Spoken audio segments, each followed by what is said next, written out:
നമസ്കാരം. മലയാളി വാർത്തയിലേക്ക് സ്വാഗതം. വീണ്ടും ഇന്ത്യൻ സേനയുടെ കരുത്ത് അത് ലോകം തിരിച്ചറിഞ്ഞിരിക്കുകയാണ്. അറബിക്കടലിൽ സൊമാലിയൻ കടൽക്കൊള്ളക്കാർ തട്ടിയെടുത്ത മത്സ്യബന്ധന കപ്പൽ ഇന്ത്യൻ നാവികസേന മോചിപ്പിച്ചിരിക്കുകയാണ്. ഇന്ത്യയുടെ പടക്കപ്പലായ NS സുമിത്രയാണ് രക്ഷാദൗത്യത്തിന് നേതൃത്വം നൽകിയത്. ഇറാൻ പതാക വഹിച്ചുകൊണ്ടുപോരുന്ന മത്സ്യബന്ധന കപ്പലായ MV ഇമാനാണ് കടൽക്കൊള്ളക്കാർ റാഞ്ച് ചെയ്തത്.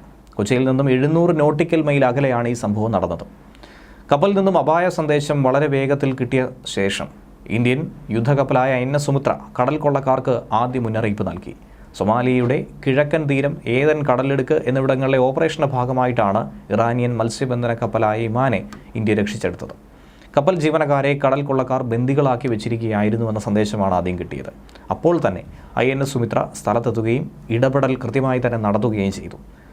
തൊട്ടു പിന്നാലെ യുദ്ധക്കപ്പലിലെ ധ്രുവ് ഹെലികോപ്റ്ററുകൾ ഉപയോഗിച്ച് രക്ഷാദൗത്യവും ഏകോപിപ്പിച്ചു. ഇന്ത്യയുടെ യുദ്ധക്കപ്പൽ എത്തിയതോടെ പരിഭ്രാന്തരായ കടൽക്കൊള്ളക്കാർ ആദ്യം ബന്ദികളെ മോചിപ്പിച്ചു.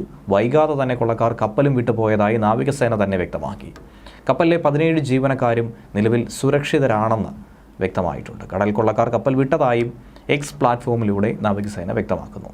കടൽക്കൊള്ളക്കാരെ തുരത്താനും സമുദ്ര സുരക്ഷയ്ക്കും വേണ്ടി ഇന്ത്യൻ നാവികസേന സദാ ജാഗരൂകരായി നിലയുറപ്പിച്ചിരിക്കുകയാണ്.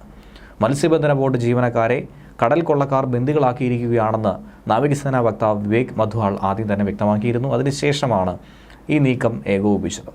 2 ദിവസം മുൻപായിരുന്നു ഏതൻ കടലിടുക്കിൽ ബ്രിട്ടീഷ് എണ്ണക്കപ്പലിന് നേരെ ഹൂതി മിസൈൽ ആക്രമണമുണ്ടായത്. ഇന്ത്യൻ യുദ്ധക്കപ്പലായ NS വിശാഖപട്ടണമാണ് രക്ഷാദൗത്യം അവിടെ നടത്തിയത്.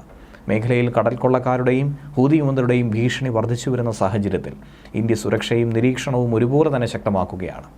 സമുദ്രാതിർത്തി കൂടുതൽ സുരക്ഷിതമാക്കി കടൽക്കൊള്ളക്കാരുടെ ഭീഷണിയും ഡ്രോൺ ആക്രമണങ്ങളും തടഞ്ഞ് മേഖലയിൽ മുൻനിര യുദ്ധക്കപ്പലുകൾ വിന്യസിച്ചുകൊണ്ടാണ് ഇന്ത്യൻ പ്രതിരോധ സേന ഇപ്പോൾ നിലയുറപ്പിച്ചിരിക്കുന്നത്.